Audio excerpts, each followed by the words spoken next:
is like a minefield for scooters.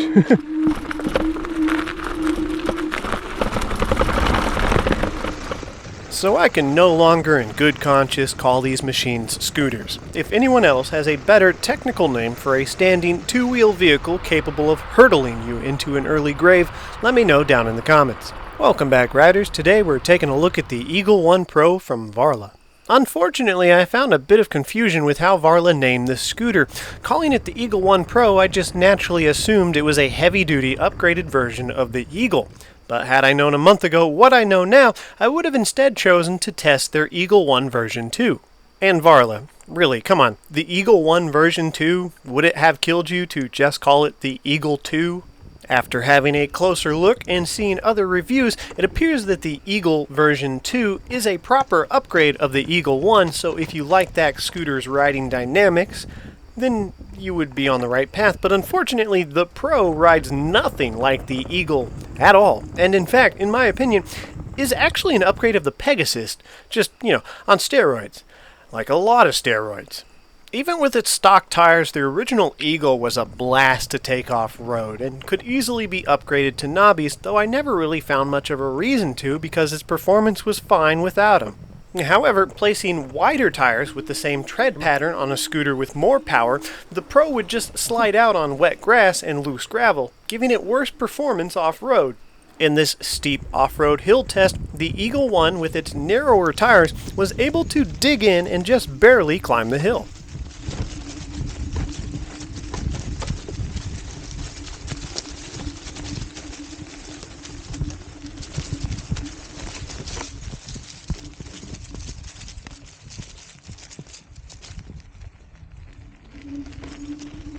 Despite the Pro model having more power and the same street-treaded tires, the wider tires floated over more pine needles and grass, causing the front to break traction no matter how I distributed my weight, and without the front to pull the rear, it couldn't make it up the hill.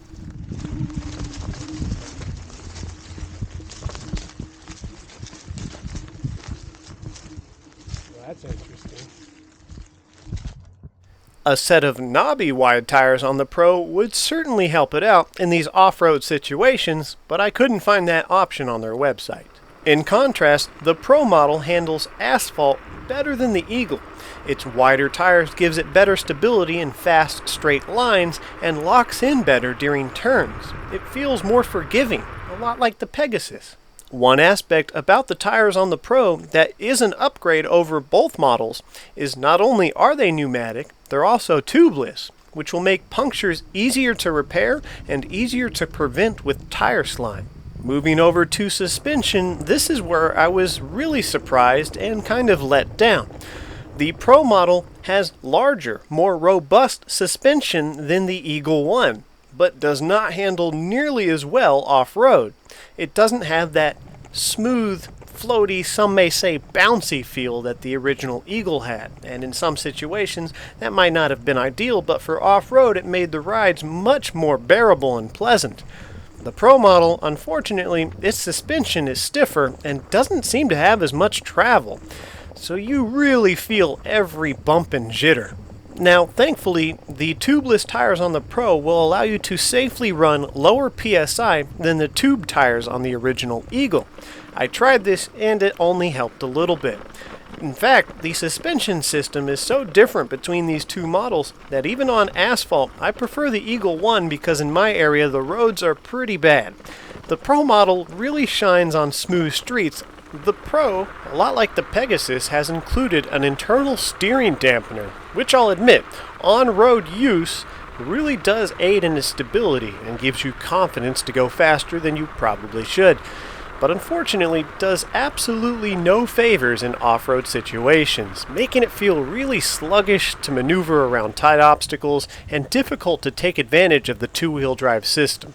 Despite the more street-tuned suspension, built-in steering dampener, and wider street tires, which all aid in on-road stability, I was never able to take this thing anywhere near its top speed. I don't even think I got past 30. To be blunt, just like when I tested the original Eagle, I don't have much confidence on scooters. I'm tall, my stability and balance is not that great, and I'm getting older, so if I fall, things break.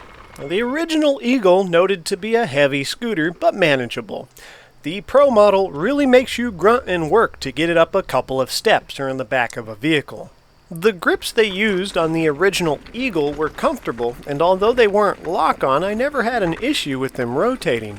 The Eagle Pro, these need to be replaced immediately. They are very slippery and in fact nearly came off the bars while I was testing it off-road. There's a lot of mixed opinions about this, so take mine for what it's worth. I actually prefer the trigger throttle on the original Eagle. In bumpy situations, rough roads or off-roading, I find it easier to hold my index finger in a precise position. And on the thumb throttle, it's quite easy for the thumb to slip when things get rough. And because the Pro has so much power and that throttle is very sensitive, though it does have good resolution, you'll find yourself, well, having a hard time holding on to the thing. With over 500 miles on the original Eagle, I still haven't had to replace the brake pads. And this is largely in part to its well-done regenerative braking system. It has multiple levels to adjust for sensitivity, but I find most of the time the pads never actually touch the rotors until the last few miles per hour. The Pro model does have regenerative braking, but even in the highest level of sensitivity, I barely feel it kick in at all. Not only is this unfortunate because the heavier Pro model will eat through brake pads faster, but because regenerative braking systems have their own pseudo-version of ABS, anti-lock.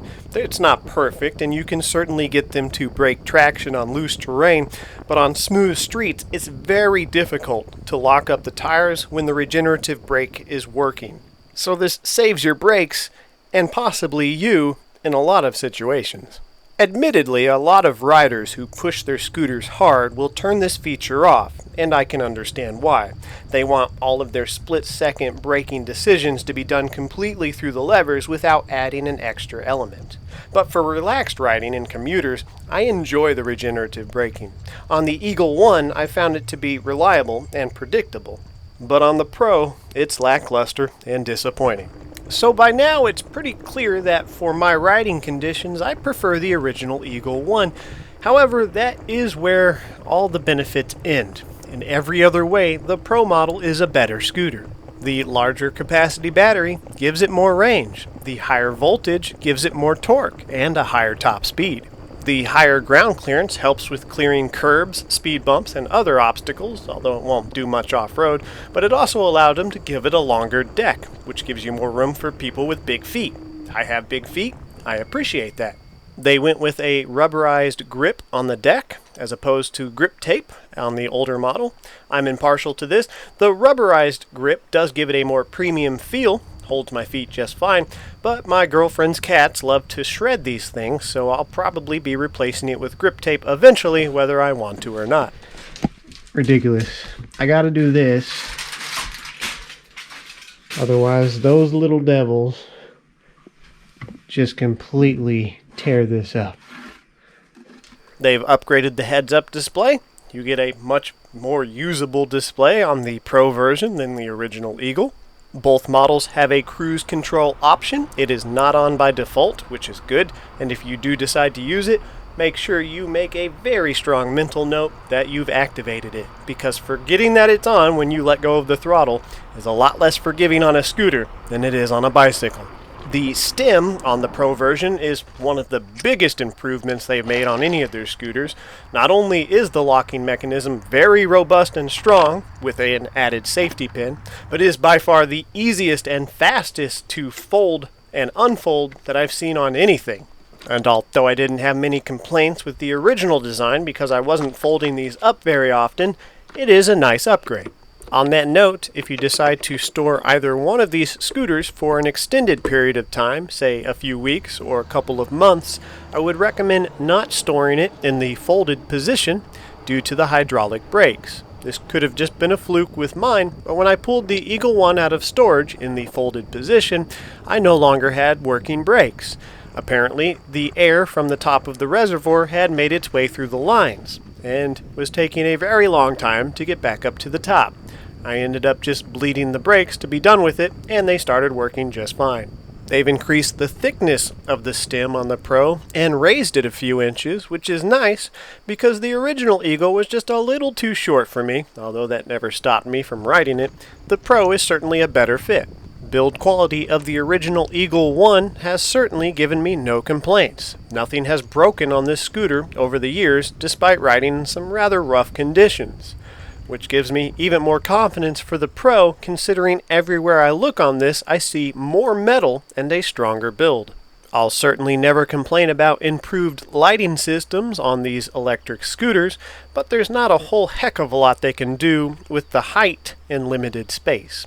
The Pro model did receive a significant upgrade to the headlight, a nice bright light that's useful in more situations, but the rear lights, well, they moved to one bright LED instead of two bright LEDs, so take it for what it's worth. The Pro model has improved the ergonomics, grip, and space for the rear footrest, making it easier to find your footing and more confident grip. I find this useful in situations where you're accelerating hard, but other than that, for some reason, I rarely ever use these rear footrests. I just don't find them to be comfortable for more than a few minutes. As for the difference in torque between these two models, it is noticeable when riding them back to back, but it's certainly no night and day difference.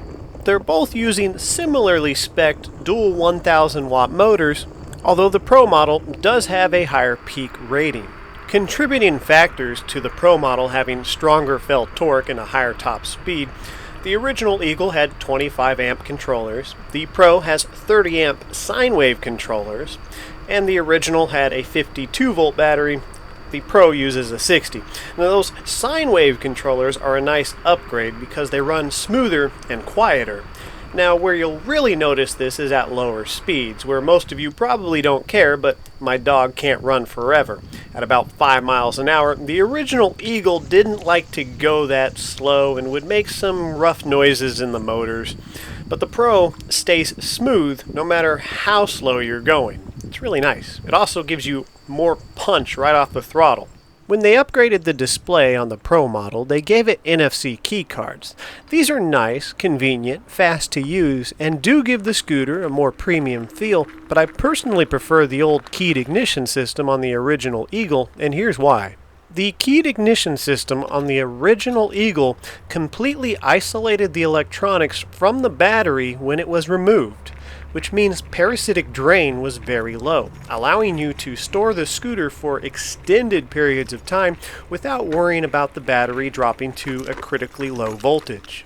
Unfortunately, on the Pegasus, the parasitic drain from the electronics, which do not use any keyed ignition system, would actually drain the battery completely after a couple of months, so much so that they actually put a warning on the charge port of the Pegasus telling you you have to charge it up every few months. And because the Pro version has its electronics not isolated by any mechanical means, I fear that it'll be similar to the Pegasus, where if you store it for a long time, chances are you'll pull it out to a dead battery, and if it drops too low, it won't recharge.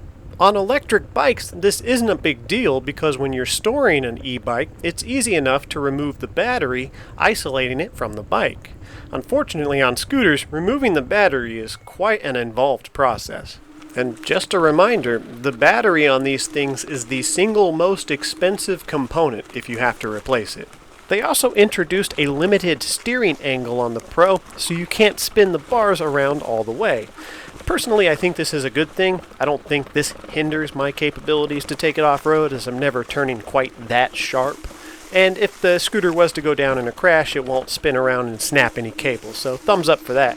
In summary, if you're an individual who plans on riding trails, off-road, or rough road conditions, the Eagle 1, and possibly its version 2 variant, is likely going to be the better option than the Pro. If you're an individual who plans on riding mostly smooth streets, the Pro is certainly well suited for that situation. And although the only noticeable downsides to the Pro for street riders are the grips which try to come off while you're riding, and the lackluster regenerative braking system that some of you may or may not care about, it is certainly an upgrade for street use. As an individual who does not understand the niche performance scooter market, this is not meant to be a hit at anyone. It's just how I look at these two-wheeled vehicles.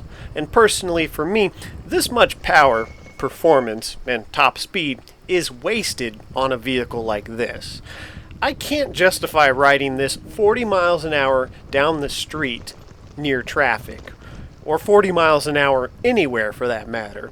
Personally, I would have much rather had this scooter been geared towards off-road capabilities, tuning its suspension system to be an actual upgrade over the Eagle 1, giving it grippy tires to take advantage of that wider footprint. Don't get me wrong, for exploring random terrain, these powerful scooters are an absolute blast, and I love them for that.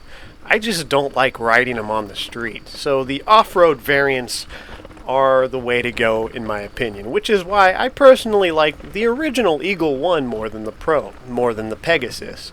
And I would really like to test their version 2 to see if they tried to double down on that, because I did notice the version 2 actually has semi-knobby tires. So I'm guessing they did. Anyways, I hope you guys got some useful information out of today's video, or at the very least were mildly entertained. And until next time, ride safe.